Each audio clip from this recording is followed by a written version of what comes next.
मैं परदेसी आयो ज्यादा माया झन बढ़ावे वो, माया के जाल में मोला फंसा के झन राखे बे वो।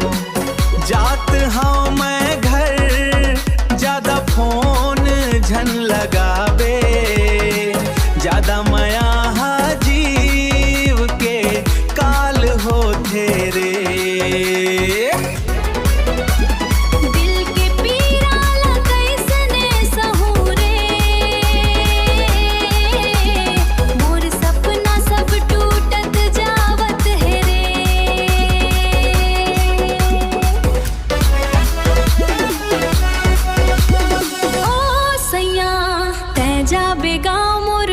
कैसे मानही तोर बिना मोर दिन रात कैसे कटही, तोर जुदाई में आँखी मोर भर भर आही, तोर बिन संगी मोर दुनिया सुनी लागही। परदेस के रद्दा में तै मोर आस हस, मोर दिल के कोना में बस तोर सुवास हस। जल्दी लौट आना मोला छोड़ झन जाबे।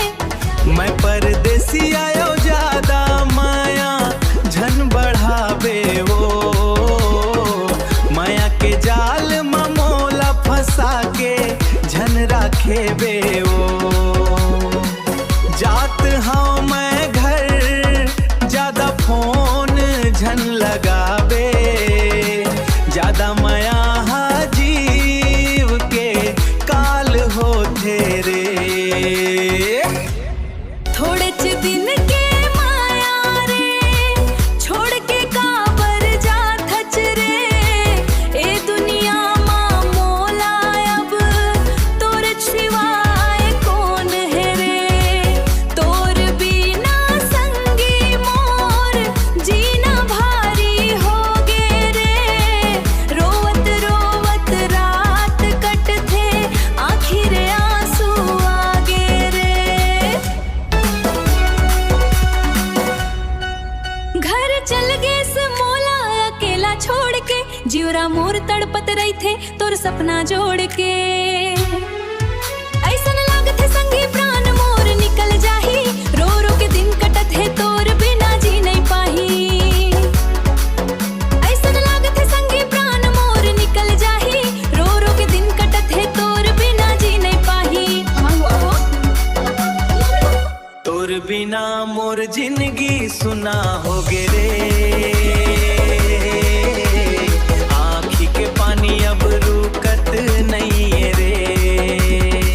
तोर संग देखे सपना अधूरा रह गे रे।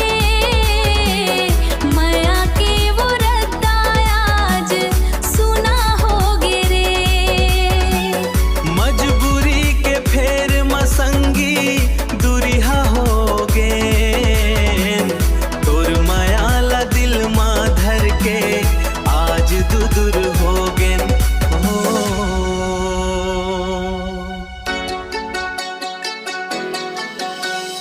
अब रद्दा अलग हो गे संगवारी छुट गे रे।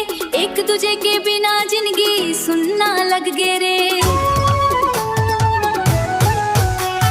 माया रही याद बन के दिल में बस जाही, मिलन के आस टूट गए अब सन का पाट माही।